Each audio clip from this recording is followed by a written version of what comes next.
உலக மாமேதை Karl Marx அவர்களை பெருமைப்படுத்திட போற்றிட இந்த திராவிட மாடல் அரசு விரும்புகிறது. உலக தொழிலாளர்களை ஒன்று கூடுங்கள் என்ற பிரகடனத்தை உலக தொழிலாளர் அனைவருக்குமான ஒரே முழக்கமாக வடித்து தந்த புரட்சியாளர் கார்ல் மார்க்ஸ் அவர்கள். இழப்பதற்கென்று எதுவும் இல்லை, பெறுவதற்கோ பொன்னுலக இருக்கிறது என நம்பிக்கை விதைகளை விதைத்தவர் அறிவுலக தொலைநோக்கு சிந்தனையாளர். வரலாற்றில் பலரும் பிறக்கிறார்கள், பலர் வரலாற்றுக்கு தொண்டாற்றி இருக்கிறார்கள். ஆனால் வரலாற்றை மாற்றி அமைத்தவர்கள் சிலர்தான்.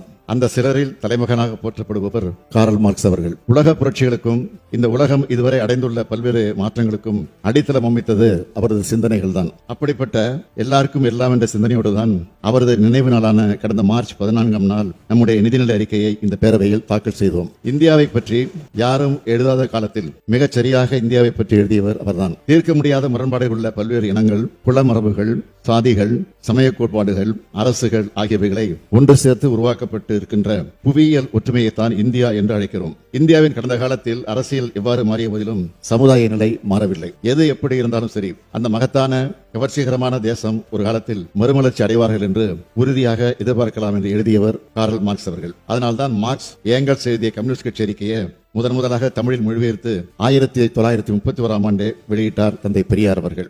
அத்தகைய மாமேதை மார்க்ஸ் அவரது உருவச்சிலை தமிழ்நாட்டின் தலைநகரான சென்னை மாநகரில் அமைக்கப்படும் என்ற மகிழ்ச்சியான அறிவிப்பை இம்மாமன்றத்தில் அறிவிப்பதில் பெருமகிழ்ச்சி அடைகிறேன்.